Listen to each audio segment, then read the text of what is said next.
পুনৰ স্বাগতম। গেলেকীৰ ডিএছএৰ ONGC কলনীৰ quarantine শিবিৰত অঘটন বিদ্যুৎস্পৃষ্ট হৈ থিতাতে নিহত হল কৰ্মচাৰী। নিহত কৰ্মচাৰীজনৰ নাম পবিত্ৰ বৰা। ONGCৰ গাফিলতিৰ বাবে বিদ্যুৎস্পৃষ্ট হোৱাৰ অভিযোগ উত্থাপন হৈছে।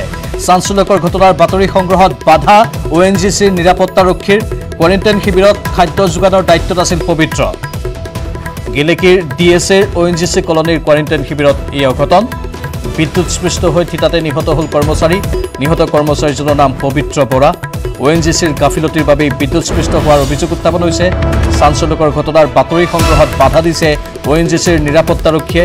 কোৱাৰেণ্টাইন শিবিৰত খাদ্য যোগানৰ দায়িত্বত আছিল পবিত্ৰ।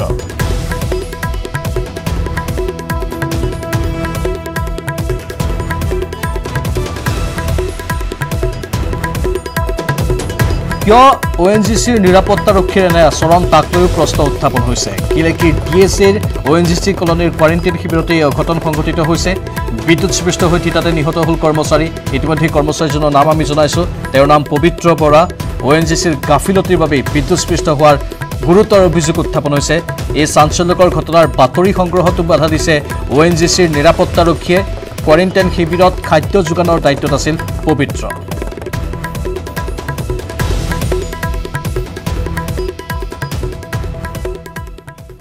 কেইবাদিনো ধৰি হোৱা নেৰানেপেৰা বৰষুণৰ ফলত পুনৰ ফেনে ফুটুকাৰে বাঢ়িছে ৰাজ্যৰ নদ নদী। নিশাৰে পৰা ক্ষীপ্ৰ গতিত বাঢ়ি অহা পুঠি নদীৰ বাঢ়নি পানীয়ে ছিঙিলে টিয়কৰ বলমা টঙানী ৰিংবান্ধ। নদীৰ কোবাল সোঁতে প্ৰায় 20 মিটাৰ ছিঙি নিয়াত মুহূৰ্ততেই প্লাবিত হৈ পৰিছে সমগ্ৰ অঞ্চলটো। কেইবা হেক্টৰ কৃষিভূমি পানীত বুৰ যোৱাত হাহাকাৰ অৱস্থাৰ সৃষ্টি হৈছে কৃষকসকলৰ মাজত। কেৱল কৃষিৰ ওপৰত নিৰ্ভৰ কৰি জীৱন নিৰ্বাহ কৰা এইসকল খেতিয়কে এতিয়া মূৰে কপালে হাত দিবলগীয়া পৰিস্থিতিৰ সৃষ্টি হৈছে। অধিক জনাব আমাৰ সতীৰ্থ সংবাদদাতা দিগন্তই। চাওক, শেহতীয়াকৈ পুঠি নদীয়ে ভয়ংকৰ ৰূপ ধাৰণ কৰিছে। ইতিমধ্যে তিয়ক সমষ্টিৰ টঙানী অঞ্চলত বলমা টঙালী অঞ্চলত পুঠি নদীয়ে আজি পুৱাৰ ভাগত এটা ৰিং বান্ধ ছিঙি লৈ গৈছে কোবাল সোঁতে। ইতিমধ্যে নিশাৰে পৰা যিহেতু পুঠি নদী ফেনে ফুটুকাৰে বাঢ়ি আহিছিলে আৰু প্ৰায় 20 মিটাৰ অংশ এটা টঙানী অঞ্চলৰ এটা ৰিং বান্ধ ছিঙি লৈ গৈছে। সমগ্ৰ অঞ্চলটো ইতিমধ্যে প্লাবিত হৈ পৰিছে। এই অঞ্চলত যিসকল কৃষক, সেই কৃষকসকলৰ যিসমূহ খেতি আছিলে, জিকা তুৰৈ এনেকুৱা ধৰণৰ যিখিনি খেতি কৰি তেওঁলোকে পৰিয়াল চলাই আছিলে, সেই খেতি পথাৰত কিন্তু এতিয়া পানীময় হৈ পৰিছে, যাৰ কাৰণে যথেষ্ট চিন্তিত হৈ পৰিছে কৃষকসকল। মোৰ লগত আছে এই অঞ্চলৰ যিসকল কৃষক। মই আপোনাৰ ওচৰলৈ আহিছোঁ। কিমান সময়ত ছিঙিলে দেউতা? ৰাতি 3টা বজাত ছিঙিলে, প্ৰায় 20 মিটাৰমানে হ'ব। আৰু আমাৰ খেতি পথাৰ গোটেই সবংশেই মানে মাৰি নিছে আৰু পানী এতিয়া বুৰিয়ে আছে, নষ্ট কৰিছে আৰু কি কৰিব এতিয়া, উপায়তো নাই। এতিয়া কিমান আপোনালোকৰ খেতি পথাৰ কেনেকুৱা ধৰণৰ খেতি পথাৰ? খেতি পথাৰ জিকা, বেঙেনা, জলকীয়া, দাংবডি এনেকৈ ইত্যাদি আৰু বেঙেনা সেইখিনি শেষ হৈ গৈছে। সেইখিনি শেষ হৈ গৈছে, গোটেই উটুৱাই নিছে আৰু পানী। এতিয়া উপায়তো নাই, এতিয়া কি কৰিব। আপোনাৰ খেতি আছিল নে? অঁ, মোৰ খেতি আছিল। মোৰ খেতি মানে কমচে 2 বিঘা 1.5 বিঘা নষ্ট হৈছে। এতিয়া গোটেইখন এককালে পানী হ'ল। মই আশা কৰিছিলোঁ যে বোলে হেৰিয়াত ভালকৈ কৰি মেলিম। এতিয়া নৈ পানী এনেকুৱা এটা কৰিছে যে দেখিছোঁ ৰাতিপুৱাই শুই উঠি গোটেই ভেটিৰ ওপৰত এআঁঠু পানী, এককাল পানী জেগাই জেগাই। এতিয়া মৰহিলে গছ এতিয়া ৰাতি 3টা বজাত ভাঙিলে বুলি কৈছে আমাৰ ওচৰ এজনে। মই এতিয়া চাবলৈ গৈছিলোঁ, দেখিছোঁ যে হয় গোটেই পানী ফেনে ফুটুকাই আহি আছে। এই যিটো ছিগা দেখিছে আপোনালোকে, পুঠি নদীৰ 20 মিটাৰ প্ৰায় 20 মিটাৰ ছিঙি লৈ গৈছে। যথেষ্ট সোঁত, আৰু এই সোঁতত যিসকল খেতিয়ক, মই পূৰ্বতে উল্লেখ কৰিছোঁ যে এই খেতিয়কসকলৰ কিন্তু যি আচলতে খেতি পথাৰ আছিল, সেই খেতি পথাৰ সম্পূৰ্ণৰূপে নষ্ট হৈ পৰিছে। আৰু এটা কথা উল্লেখ কৰিব লাগিব যে পুঠি নদীৰ এই যি খহনীয়া আৰু এই যি বান্ধ, এই বান্ধ কিন্তু আজিৰ সমস্যা নহয়। আজি প্ৰত্যেক বছৰে কিন্তু এই সময়ছোৱাতে যেতিয়া বাৰিষা আহে, বাৰিষা আহিলে কিন্তু পুঠি নদীয়ে এই অঞ্চলত সংহাৰী ৰূপ ধাৰণ কৰে। এই অঞ্চলৰ যিসকল কৃষক ৰাইজ আছে, সেই কৃষক ৰাইজৰ কিন্তু সকলো খেতি নষ্ট কৰি থৈ যায়। কিন্তু এই ক্ষেত্ৰত আজি যোৱা বৰ্ষতো দেখিছিলোঁ যে এই যি ছিগা অংশ, এই ছিগা অংশৰ কিছু দূৰত প্ৰায় 40 মিটাৰ ছিঙি লৈ গৈছিলে। আৰু তাৰপিছত কিন্তু চৰকাৰে কোনো ধৰণৰ ব্যৱস্থা গ্ৰহণ নকৰিলে। এই অঞ্চলৰ ৰাইজে তেওঁলোকে গাঁঠি ধন ভাঙি সেই অংশ মেৰামতি কৰিলে যদিও কিন্তু পুনৰ আজি নতুনকৈ এটা অংশ ছিঙি লৈ যোৱাত এই অঞ্চলৰ ৰাইজ যথেষ্ট শংকিত হৈ পৰিছে। ধন্যবাদ। শহীদ বীৰাংগনা কনকলতা বৰুৱাৰ ভূমিৰ নাৰী কোনো গুণে যে কম নহয় তাক প্ৰমাণিত কৰিছে গহপুৰ ককিলাগুৰিৰ এগৰাকী মহিলাই। দুগৰাকীকৈ কন্যা সন্তানৰ মাতৃ এইগৰাকী সাহসী কৰ্মঠ মহিলাই পুৰুষৰ সমানে সমানে ফেৰ মাৰি পথাৰত পাৱাৰ টিলাৰ বা এনেধৰণৰ ট্ৰেক্টৰেৰে হাল বাই দেখুৱাইছে আদৰ্শ। ককিলাগুৰিৰ নিবাসী পুষ্পাদিত্য বৰাৰ পত্নী ধনমণি বৰাই প্ৰমাণ কৰিছে যে এগৰাকী নাৰীয়ে ইচ্ছা আৰু সাহস কৰিলে যিকোনো কামেই কৰিব পাৰে। ধনমণি বৰাৰ স্বামী পুষ্পাদিত্যই ব্যক্তিগত মালিকানাধীন চাৰিচকীয়া বাহনৰ চালক হিচাপে লাভ কৰা অৰ্থৰে নিজৰ চাৰিজনীয়া পৰিয়ালটোৰ ভৰণ পোষণ দিয়াৰ লগতে নিজাববীয়াকৈ ক্ৰয় কৰা এই পাৱাৰ টিলাৰে নিজৰ লগতে অন্য লোকৰ পথাৰতো হাল বাই আহিছিল। এগৰাকী বাহন চালক হিচাপে স্বামীৰ ব্যস্ততা আৰু পুৰত হোৱা কঠীয়াৰ কথা চিন্তা কৰি ধনমণিয়ে নিজেই পাৱাৰ টিলাৰৰ সহায়ত হাল বাবলৈ আৰম্ভ কৰিলে। পূৰ্বতেও স্বামীৰ লগত হাল বোৱাৰ অভিজ্ঞতাকে সাৰথি কৰি চাদৰ মেখেলা পিন্ধিয়েই ধনমণি কৃষক হিচাপে নামি পৰিল পথাৰত। খোজকাঢ়ি এনেধৰণে হাল বোৱাৰ দৰে কষ্টকৰ কাম কৰি সফল হোৱা ধনমণিৰ দৰে দুটি কন্যা সন্তানৰ মাতৃয়ে এইদৰে আগবাঢ়ি অহাটোৱে এক আদৰ্শ হৈ পৰিছে মহিলাসকলৰ বাবে। এগৰাকী মহিলা হিচাপে মনত সাহ থাকিলে আমি যিকোনো কামেই কৰিব পাৰোঁ। মনৰ সাহটোৰ লগতে কথা চব কামেই কৰিব পাৰিম। দবকাৰ ভেলৌগুৰিত জঘন্য দলবদ্ধ ধৰ্ষণ হত্যাৰ ঘটনা সংঘটিত হৈছে। এগৰাকী কিশোৰীক দলবদ্ধ ধৰ্ষণ কৰি নৃশংসভাৱে হত্যা কৰিলে দুৰ্বৃত্তই। হোজাই জিলাৰ দবকাৰ ভেলৌগুৰিত সংঘটিত হৈছে এই নাৰকীয় কাণ্ড। 16 জুনৰ নিশা সংঘটিত হৈছিল এই শিহৰণকাৰী ঘটনা। ঘৰৰ ভিতৰতে এগৰাকী কিশোৰীক সনী গৌৰ, উৎপল বৰা আৰু কেইটামান বন্ধুৱে বলাৎকাৰ কৰি হত্যা কৰে। পিতৃহীনা কিশোৰীগৰাকী ঘৰত অকলে থকা বুলি জানিব পাৰি ভেলৌগুৰি আদৰ্শ গাঁৱৰ সনী গৌৰ আৰু উৎপল বৰাৰ নেতৃত্বত এদল পাখণ্ডৰ দলে উপৰ্যুপৰি ধৰ্ষণ কৰি হত্যা কৰে। ঘৰৰ কাষতে থকা স্থানীয় অৰুণ পানিকা আৰু অনিল পানিকাই গুণগুণনি শব্দ শুনি চিঞৰ বাখৰ কৰাত নৰপিশাচৰ দৰে আক্ৰমণত নামি পৰিল অনিল পানিকাও গুৰুতৰভাৱে আহত হয় এই আক্ৰমণৰ ফলত। ঘটনা সংক্ৰান্তত নাবালিকাগৰাকীৰ পৰিয়ালে দবকা থানাত গোচৰ দাখিল কৰে। ইতিমধ্যে দবকা আৰক্ষী থানাত ৰুজু হোৱা 205/20 গোচৰৰ ভিত্তিত আৰক্ষীয়ে আটক কৰিছে সনী গৌৰৱ। আনহাতে এতিয়াও পলাতক হৈ আছে উৎপল বৰাসহ বাকী লম্পটকেইটা। যদিও এই নাৰকীয় ঘটনাৰ লগত জড়িত সকলো অভিযুক্তক গ্ৰেপ্তাৰ কৰি কঠোৰ শাস্তিৰ দাবী তুলিছে সকলোৱে, কিন্তু এতিয়ালৈকে আটাইকেইটা এই কাৰ্যৰ সৈতে জড়িত পাখণ্ডক এতিয়ালৈকে আৰক্ষীয়ে কৰায়ত্ব কৰিবলৈ সক্ষম হোৱা নাই।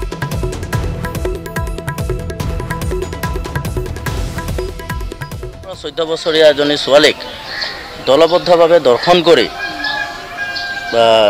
তেখেতৰ প্ৰাণে হত্যা কৰিছে।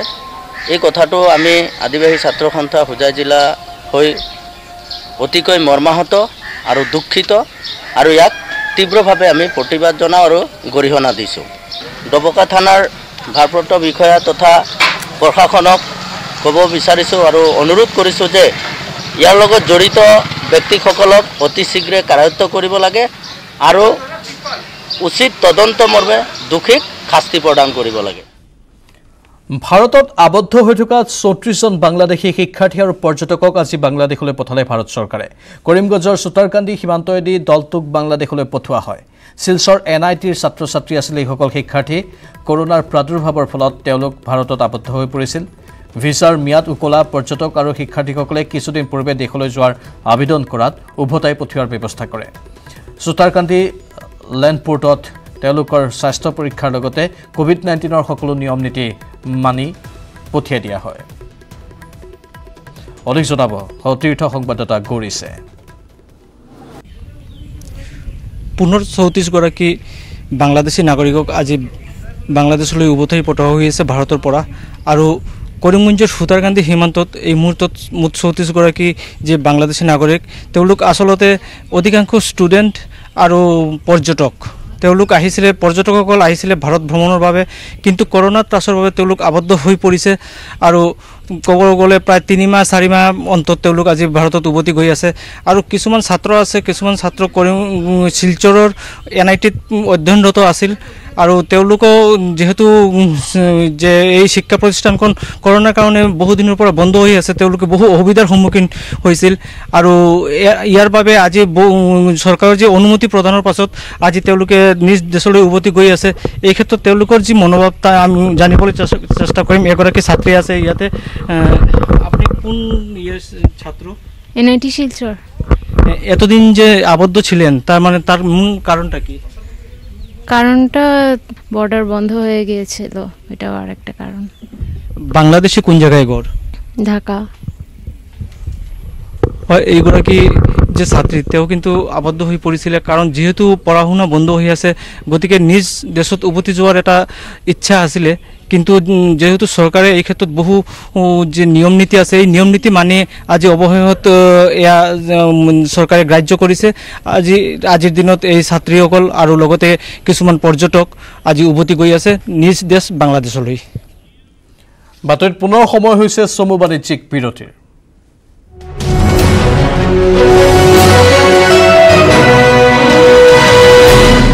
স্বাগতম অসম ৰাজ্যিক শিশু অধিকাৰ সুৰক্ষা আয়োগৰ সদস্য ডক্টৰ পিলু হাজৰিকাৰ নেতৃত্বত এটা দলে বাগজানৰ 7টাকৈ আশ্ৰয় শিবিৰ পৰিদৰ্শন কৰে এই দলটোত তিনিচুকীয়া জিলা শিশু সুৰক্ষা গোটৰ শিশু সুৰক্ষা বিষয়া নিৰুপম চুতীয়া আৰু সমাজকৰ্মী শ্যাম উপাধ্যায়ে শিবিৰসমূহ পৰিদৰ্শন কৰি শিশু মাতৃ গৰ্ভৱতী মহিলা আৰু কিশোৰীসকলে শিবিৰত লাভ কৰা বিভিন্ন সা-সুবিধাসমূহৰ বুজ লয় কেৱতাও শিবিৰত পৰ্যাপ্ত পৰিমাণে শিশু খাদ্য আৰু মাতৃ তথা গৰ্ভৱতী মহিলাই পুষ্টিকৰ খাদ্য নোপোৱাৰ অভিযোগ কৰে একাংশ ৰাইজে অন্যহাতে শিবিৰসমূহত আশ্ৰয় লৈ থকা কিশোৰীসকলৰ সুৰক্ষাৰ লগতে সম্প্ৰতি সমগ্ৰ বিশ্বতে চলি থকা কৰোনা মহামাৰীৰ পৰিপ্ৰেক্ষিতত 10 বছৰৰ তলৰ শিশুসকলৰ ক্ষেত্ৰত ল'বলগীয়া বিশেষ সাৱধানতা পৰিলক্ষিত নোহোৱাত আয়োগৰ সদস্যগৰাকীয়ে গভীৰ উদ্বেগ প্ৰকাশ কৰে আয়োগৰ তৰফৰ পৰা অতি শীঘ্ৰেই অইল ইণ্ডিয়া লিমিটেডৰ অধ্যক্ষ তথা পৰিচালন সঞ্চালক আৰু তিনিচুকীয়া জিলা প্ৰশাসনলৈ জাননী জাৰি কৰা হ'ব বুলি সদস্যকেইগৰাকীয়ে জানিবলৈ দিয়ে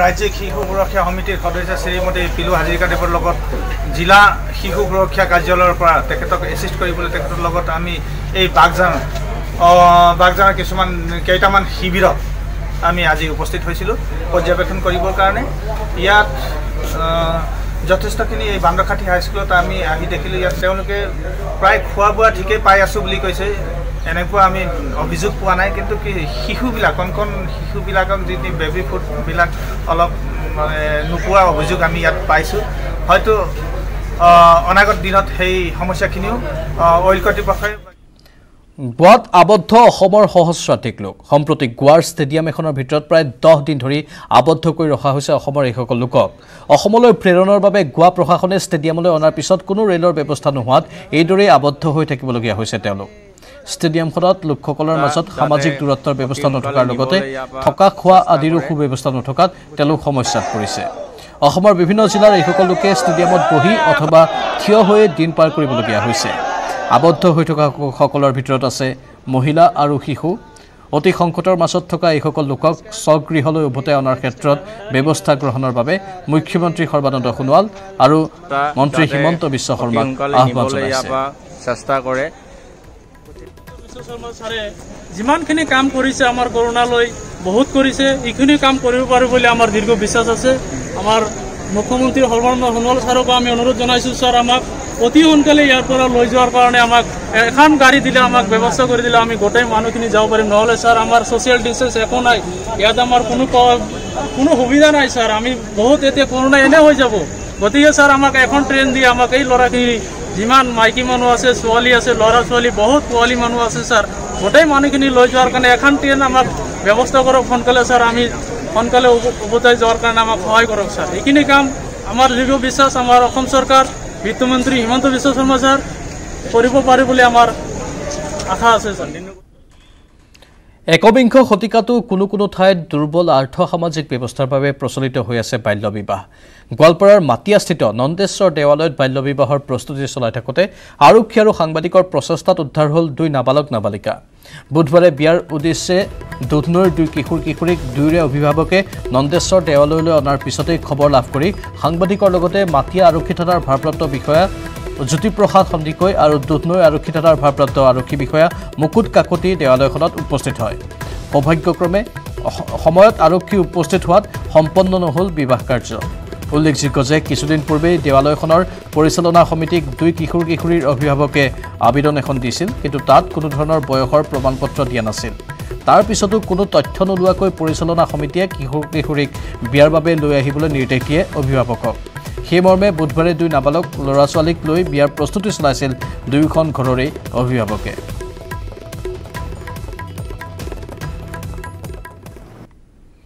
আজি যিখন বিয়াখনৰ হেৰি আছিল দৰখাস্ত দিয়াৰ দিনাখন ডকুমেণ্টছ দিয়া নাই।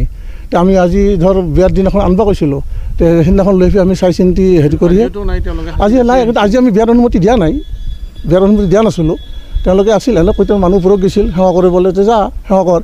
ঠিক এনে পাছতো ছাৰে ফোন কৰিছে। ছাৰে ফোন কৰাৰ লগে লগে মই কথাটো কৈছোঁ যে এইটো বিয়াটো হোৱা নাই না, বিয়া পাতবা হাক দিছোঁ নহয়, বিয়াটো নহ'ব আৰু মই লগে লগে বন্ধ কৰিছোঁ, তহঁতে নামি আহ আৰু কি।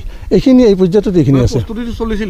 বিয়াৰ প্ৰস্তুতি চলা নাই, তেওঁলোকে আহিছিল বিয়া কৰাম বুলি, কিন্তু কথা আমাৰ ডকুমেণ্টছ দিব পৰা নাই কাৰণে আমি বিয়া সন্মতি দিয়া নাই। বাৰিষা আহিলেই জৰাজীৰ্ণ বাট পথত জমৰ যাতনা ভোগে পেঙেৰিৰ দুৱাৰমৰা গাঁও পঞ্চায়তৰ বহুকেইখন গাঁও ৰাইজে। কংগ্ৰেছ চৰকাৰেই হওক বা বিজেপি চৰকাৰেই হওক, কোনো চৰকাৰে দিনতেই বাটপথৰ বা কোনো চৰকাৰৰ দিনত বাটপথৰ উন্নয়নৰ মুখ দেখা পোৱা নাই গাঁওবাসীয়ে, যাৰ বাবে বোকাময় পুখুৰী সদৃশ পথছোৱাৰ জৰাজীৰ্ণ অৱস্থাই জমৰ যন্ত্ৰণা ভোগাই আহিছে গাঁওবাসী। স্কুল কলেজৰ ছাত্ৰ ছাত্ৰীৰ লগতে ৰোগীয়েও বহু বিপদৰ সন্মুখীন হৈছে এই পথছোৱাক লৈ। কেৱল নিৰ্বাচনৰ সময়ত ভুৱা প্ৰতিশ্ৰুতি দিয়া জনপ্ৰতিনিধিয়ে পাহৰি যায় সকলো প্ৰতিশ্ৰুতি। অতি শীঘ্ৰে বিভাগীয় কৰ্তৃপক্ষৰ লগতে অসমৰ মুখ্যমন্ত্ৰীগৰাকীকো দৃষ্টিগোচৰ কৰি পথছোৱা যাতায়াতৰ উপযোগী কৰিবলৈ দাবী জনাইছে মাৰ্ঘেৰিটাৰ বিভিন্ন দল সংগঠনৰ লগতে গণ ঐক্য সংগ্ৰাম সমিতি।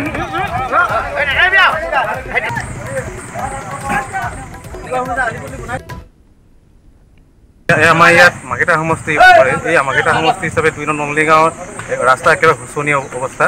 ইয়াত 108 গাড়ীটো মানে ফোন কৰি ভাগ হৈ যায়, ইয়াতো গাড়ী আহিব নিবিচাৰে। ইয়াৰ উপৰিও মানে আমাৰ গাঁওখনত এনেকুৱা এটা অৱস্থা, এই কাষতে এখন স্কুল আছে, এই স্কুলখনৰ কোন ছাত্ৰ ছাত্ৰীবোৰ অহা যোৱা কৰিবলৈ মানে অসুবিধা হয়। দূৰৰ গাঁত হৈ গ'ল। মানে যোৱাবাৰ প্ৰাৰ্থী ভাস্কৰ শৰ্মা আহিছিলে আমাৰ ইয়াত। ভাস্কৰ শৰ্মাই মানে এই ৰাস্তাটো মোৰ কাৰ্যকাল বনাই দিম বুলি কৈছিলে, কিন্তু ইতিমধ্যে কাৰ্যকাল শেষ হ'ব হ'ল। আজিলৈকে ভাস্কৰ শৰ্মা আমি দেখি নাপালোঁ। কাজিৰঙা ৰাষ্ট্ৰীয় উদ্যান পৰিদৰ্শন অতিৰিক্ত প্ৰধান মুখ্য বন সংৰক্ষক MK যাদৱৰ সামূহিক প্ৰচেষ্টাৰ জৰিয়তে কাজিৰঙা ৰাষ্ট্ৰীয় উদ্যানৰ গড় চিকাৰীক প্ৰতিৰোধ কৰিবলৈ সক্ষম হোৱা আৰক্ষী STFক ধন্যবাদ জ্ঞাপন। বুঢ়াপাহাৰ ৰেঞ্জৰ কঁঠালচাং খণ্ড বন বিষয়াৰ কাৰ্যালয়ত সম্বোধন কৰা এক সংবাদমেলত ধন্যবাদ জ্ঞাপন কৰে বন বিষয়াগৰাকীয়ে। সংবাদমেলত কাজিৰঙা ৰাষ্ট্ৰীয় উদ্যানৰ সঞ্চালক P শিৱকুমাৰ, কলিয়াবৰ মহকুমা আৰক্ষী বিষয়া মৃন্ময় দাস, বন সংমণ্ডল প্ৰাধিকাৰী ৰমেশ চন্দ্ৰ গগৈ, দ্বিতীয় অসম বন সুৰক্ষা বাহিনীৰ শীৰ্ষ বিষয়া মুকুল শইকীয়া উপস্থিত থাকে। কাজিৰঙা ৰাষ্ট্ৰীয় উদ্যানৰ সুৰক্ষাৰ বিষয়ে এক আলোচনাত মিলিত হৈ ভৱিষ্যতৰ কাৰ্যপন্থা নিৰ্ধাৰণ কৰে বিষয়াসকলে।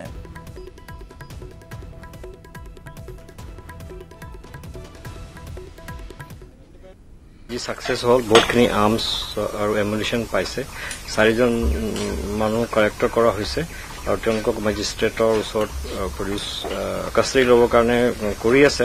It's actually a great success. আৰু মই আমাৰ কাজিৰঙা কৰ্তৃপক্ষ আৰু SDPO কলিয়াবৰ ডাঙৰীয়াক চবকে মই ধন্যবাদ দিছোঁ এইটো এচিভমেণ্টৰ কাৰণে। আৰু আশা কৰোঁ যে এনেকুৱা অপাৰেশ্যন তেওঁলোকে আৰু কৰি থাকিব, যাতে আমাৰ কাজিৰঙা ৰাষ্ট্ৰীয় উদ্যান যিবিলাক চোৰাং চিকাৰী তাহাঁতৰ কবলৰ পৰা মুক্ত হয়। বাক্সাত এটুপি বিশুদ্ধ খোৱা পানীৰ বাবে হাহাকাৰ। নিজৰাৰ পানী সেৱন কৰি জীৱন নিৰ্বাহ কৰিছে সীমান্তৰ ৰাইজে। এই দৃশ্য বাক্সা জিলাৰ চাপাগুৰি বিধানসভা সমষ্টিৰ ভাৰত ভূটান সীমান্তৰ গোলাগাঁৱৰ ঝাৰগাঁও ভুটীয়া অঞ্চলৰ আমি দেখুৱাইছোঁ আপোনালোকক। প্ৰায় 10খন গাঁৱৰ ৰাইজে আজিও সেৱন কৰি আহিছে নিজৰাৰ পানী। স্বাধীনতাৰ 73 বছৰ অতিক্ৰম কৰাৰ পিছতো কোনো উন্নয়নমূলক আঁচনিয়ে অঞ্চলটোক ঢুকি নোপোৱাত এক দুৰ্বিষহ জীৱন অতিবাহিত কৰিছে সহস্ৰাধিক লোকে।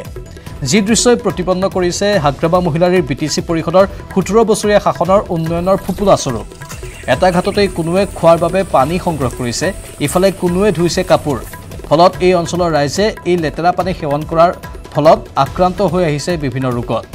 বিশুদ্ধ খোৱা পানীৰ পৰা বঞ্চিত সীমান্তৰ লোকসকলে স্থানীয় বিধায়ক থানেশ্বৰ বসুমতাৰীক কেইবাবাৰো আবেদন নিবেদন কৰাৰ পিছতো আজি কুপতি ব্যৱস্থা গ্ৰহণ নকৰিলে।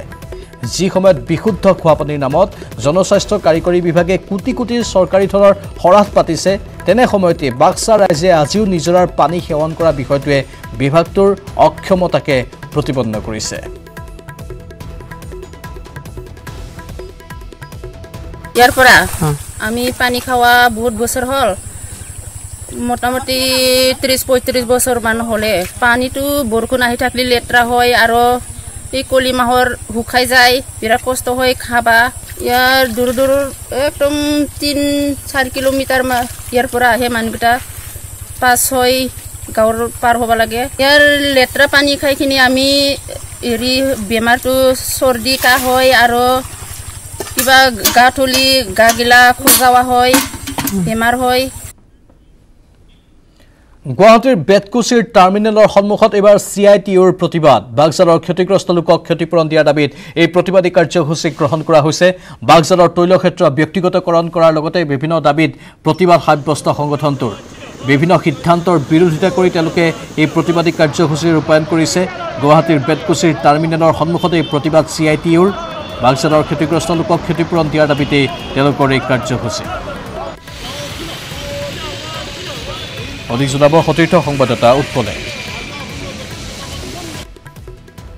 বাগজানত সংঘটিত হোৱা তৈলখাদৰ অগ্নিকাণ্ডৰ ঘটনা এতিয়াও মাৰ যোৱা নাই সৰ্বত্ৰে তাৰ বিৰুদ্ধে চলিছে প্ৰতিবাদ আৰু এই মুহূৰ্তত মই উপস্থিত আছোঁ মহানগৰীৰ হাউকুছিত থকা টাৰ্মিনেলৰ সমীপত টাৰ্মিনেলৰসমূহ যিসমূহ ব্যক্তিগতকৰণ কৰিছে ৰাজহুৱা খণ্ড তাৰে প্ৰতিবাদত তেখেতসকল ওলাই আহিছে যিহেতু বাগজানত সংঘটিত হোৱা প্ৰাকৃতিক সম্পদৰ যি ইতিমধ্যে অগ্নিকাণ্ড হৈছে অগ্নিকাণ্ডৰ বাবে তেখেতসকলে ক্ষোভিত হৈ পৰিছে যিসকল আশ্ৰয় শিবিৰত আবদ্ধ হৈ আছে তেখেতসকলক যি আৰ্থিক সাহায্য হওক সকলো ধৰণৰ সা সুবিধা প্ৰদানৰ দাবীত এনেদৰে মহানগৰীৰ CITU কমিটি ওলাই আহিছে আৰু এয়াই হৈছে মহানগৰীৰ 37 নং ৰাষ্ট্ৰীয় ঘাইপথত থকা বেতকুছিত টাৰ্মিনেলৰ বাহিৰত প্ৰতিবাদ কৰা একাংশ দৃশ্য CITU ৰাজ্যিক কমিটিৰ নেতৃত্বত এনেদৰে তেখেতসকলে বেনাৰ লৈছে যে বাগজানৰ হত্যাকাণ্ডৰ বিচাৰ লাগে ডিব্ৰুচৈখোৱা অভয়াৰণ্য ৰক্ষা কৰক এনেদৰে তেখেতসকল ওলাই আহিছে কিয়নো যি সময়ত বাগজান সংঘটিত হোৱা যি ভয়ংকৰ অগ্নিকাণ্ড এতিয়াও মাৰ যোৱা নাই তেনে পৰিপ্ৰেক্ষিততে আৰু চৰকাৰে আশ্বাস দিছে যদিও তেখেতসকলে সেই আশ্বাসত মান যোৱা নাই আৰু আমাৰ লগত ইয়াৰে বিষয়ববীয়াসকল আছে আমি তেখেতসকলৰ পৰা কিছু কথা জানিবলৈ চেষ্টা কৰিম যিহেতু বাগজানৰ তৈলক্ষেত্ৰ ব্যক্তিগতকৰণ কৰা হৈছিলে গোটেই কথাখিনি কি আজি আমি সমগ্ৰ অসমত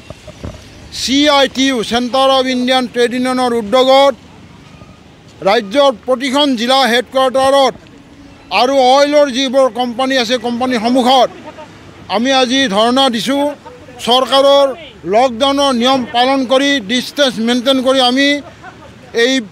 আমি ধৰ্ণা দিছোঁ আমি দাবী কৰিছোঁ যে চৰকাৰে আজি 13 দিন ধৰি যেতিয়া জুই লগা নাছিল তেওঁলোকে কিয় ব্যৱস্থা গ্ৰহণ নকৰিলে সেই অঞ্চলৰ ৰাইজক কিয় আঁতৰ কৰি নিৰাপত্তা দিয়াৰ ব্যৱস্থা কৰা নহ'ল এই প্ৰশ্ন চৰকাৰক আমি কৰিছোঁ আজি পৰ্যন্ত জুই নিৰ্বাপন কৰিব পৰা নাই আজি বৰঞ্চ এই জুই বাঢ়িছে বুলি আমি শুনিছোঁ এতিয়ালৈকে যিবোৰ আশ্ৰয় শিবিৰ আছে এই আশ্ৰয় শিবিৰত দুৰ্দশা পৰি আছে মানুহ আমি গম পাইছোঁ আমি যাব পৰা নাই লকডাউনৰ কাৰণে গতিকে আমি দাবী কৰিছোঁ যে প্ৰতিটো পৰিয়ালক তেওঁলোকে উপযুক্ত তেওঁলোকক মানে এই দিয়ক ক্ষতিপূৰণ দিয়ক তেওঁলোকৰ ঘৰৰ ক্ষতিপূৰণ মাটিৰ ক্ষতিপূৰণ মানুহ ক্ষতিপূৰণ দিয়ক তেওঁলোকে এই কাণ্ডত তেওঁলোকে সময় খৰচ কৰাৰ সলনি তেওঁলোকে আজি দেখিছোঁ যে ঘৰে ঘৰে গৈ তেওঁলোকে ইলেকশ্যনৰ নিৰ্বাচনৰ কেম্পেইন আৰম্ভ কৰিছে তেওঁলোকে ঘৰে ঘৰে গৈ তেওঁলোকৰ ভাল কথা কৈ আছে আমি ক'ব